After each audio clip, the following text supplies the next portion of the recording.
Assalamualaikum warahmatullahi wabarakatuh. Perkenalkan, nama saya Novia Wardana dengan NIM 1930 1060 33 dari Lokal Tadris Biologi 4B. Nah, pada video kali ini kita akan membahas tentang gastrulasi. Ayat Al-Quran yang membahas tentang gastrulasi terdapat dalam Quran Surah Az-Zumar ayat 6 yang artinya, Dia menciptakan kamu dari diri yang satu yaitu Adam, kemudian darinya Dia jadikan pasangannya, dan Dia menurunkan 8 pasang hewan ternak untukmu. Dia menjadikan kamu dalam perut ibumu, kejadian demi kejadian dalam 3 kegelapan.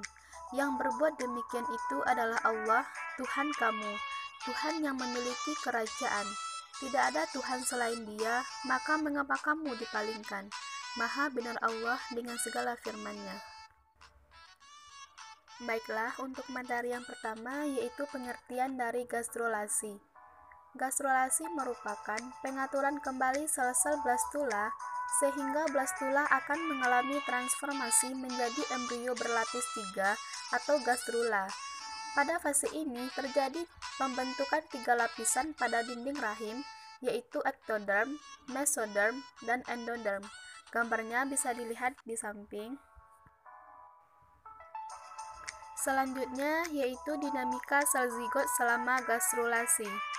Gastrulasi merupakan proses di mana sel-sel dalam embrio berkembang dan bermigrasi untuk mengubah massa sel dalam fase blastokista dalam embrio yang mengandung 3 lapisan utama kuman. Migrasi sel-sel ini berlangsung secara terpadu yang dilakukan oleh sejumlah besar gerakan morfogenik. Hasil penting dari gastrulasi ini adalah beberapa sel bergerak ke posisi bawah yang baru di atas atau di dekat permukaan blastula, mengubah blastula menjadi embrio 3 lapis yang disebut dengan gastrula.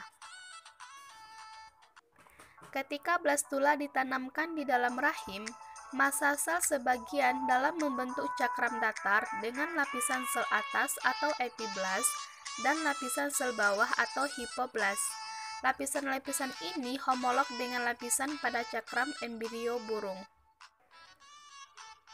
Selanjutnya, peta nasib daerah bakal calon atau FADMAP. Peta nasib menggambarkan daerah-daerah yang disangka sebagai calon pembentuk organ. Cara menentukan daerah satu dengan yang lain dilakukan dengan melakukan percobaan dengan memberi zat warna pada titik tertentu pada stadium blastula akhir. Pertama kali dilakukan oleh Vogt terhadap blastula katak yang berekor ambistoma maculatum. Setelah diberi zat warna, embrio dibiarkan hidup dan berkembang dan diikuti perpindahan zat warna itu sampai terbentuk organ tertentu. Pola pergerakan sel dalam gastrulasi embrio hewan terdapat 5. Yang pertama, invaginasi, merupakan lapisan sel bagian luar masuk atau melipat ke dalam. Yang kedua, ingresi, merupakan sel-sel bagian permukaan secara individual bermigrasi ke bagian dalam atau interior dari embrio. Yang ketiga, involusi, merupakan lapisan sel membelok ke dalam dan kemudian membentang jauh ke bagian permukaan internal. Yang keempat, epiboli, merupakan lapisan sel membentang dengan menipiskan bentuk sel-selnya menyeberangi permukaan luar sebagai suatu unit. Dan yang kelima yaitu interkalasi, merupakan 2 atau lebih deretan sel menyusun diri dengan masuk ke sela-sela antara satu sel ke sel lainnya, sehingga terbentuklah deretan sel yang lebih panjang dan lapisannya yang lebih tipis. Nah, inilah gambar dari pola pergerakan invaginasi, di mana terdapat penonjolan ke dalam oleh suatu lapisan sel. Sedangkan involusi, gerakannya membelok dari suatu lapisan luar yang tumbuh meluas sehingga masuk ke dalam dan meluas di dalam.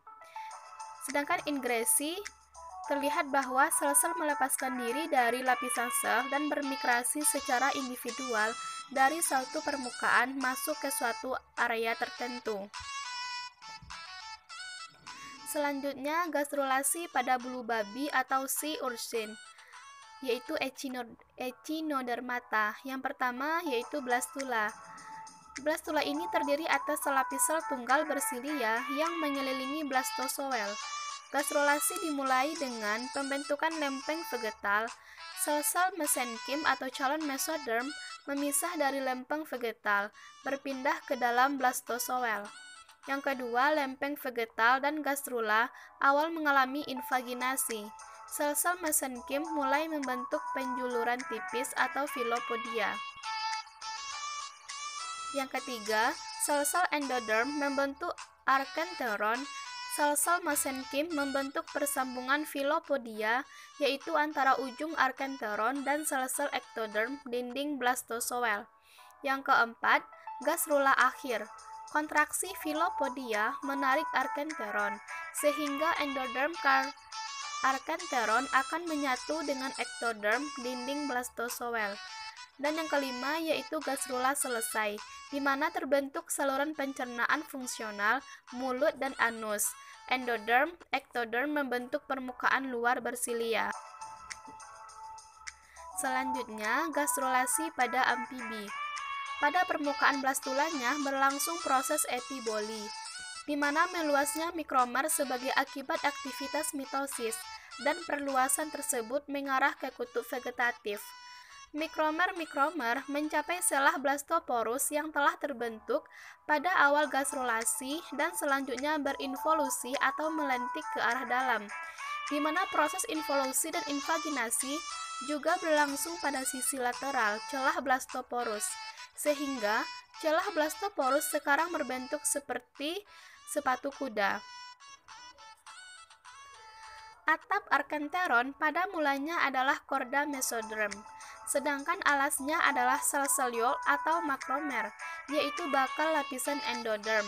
Selanjutnya, endoderm terbentuk di bawah korda mesoderm dan juga dihasilkan mesoderm lainnya sebagai hasil proliferasi dan migrasi sel-sel endoderm ke atas sel-sel yolk. Akibat peristiwa tersebut, maka atap arkenteron bagian lateral serta alasnya terdiri dari lapisan endoderm yang masih berupa sel-sel yolk. Invaginasi selanjutnya yaitu berlangsung pada bagian ventral selah blastoporus, di mana invaginasi pada daerah ini tidak berlanjut dan blastoporus sekarang berbentuk seperti cincin, di mana mikromer yang mengitarinya sesuai dengan letaknya yang disebut dengan bibir dorsal, bibir lateral, dan bibir ventral blastoporus. Sekarang proses gastrulasi ini menghasilkan embrio dengan 3 lapisan lembaga yang dinamakan dengan ektoderm, mesoderm, dan endoderm. Selanjutnya yaitu germ layer, merupakan gugus sel yang terbentuk pada masa embriogenesis dan merupakan lapisan yang membentuk seluruh jaringan dan organ di dalam tubuh pada masa organogenesis. Pada masa akhir gastrulasi ini terbentuk 3 lapisan embrio yang disebut dengan germ layer. Adapun lapisan-lapisan dari germ layer ini terbagi menjadi 3. Yang pertama yaitu endoderm, yaitu lapisan germ yang paling dalam. Yang pertama tampak ketika suatu lapisan sel tunggal terdorong keluar dari inner cell mass dan tumbuh mengelilingi blastocule. Endoderm ini merupakan awal atau origo dari sistem digesti, hepar, pulmo, dan organ internal lainnya. Yang kedua yaitu lapisan mesoderm, yaitu lapisan lembaga tengah, merupakan lapisan-lapisan sel inner cell mass yang terdorong di antara endoderm dan ektoderm. Lapisan origo dari sistem skelet, otot, sistem sirkulasi, dan sistem reproduksi. Yang ketiga yaitu lapisan ektoderm, yaitu lapisan yang paling luar, di mana origo dari sistem syaraf, organ indera, rambut, dan lain sebagainya. Nah, itulah materi tentang gastrulasi pada video kali ini. Terima kasih. Assalamualaikum warahmatullahi wabarakatuh.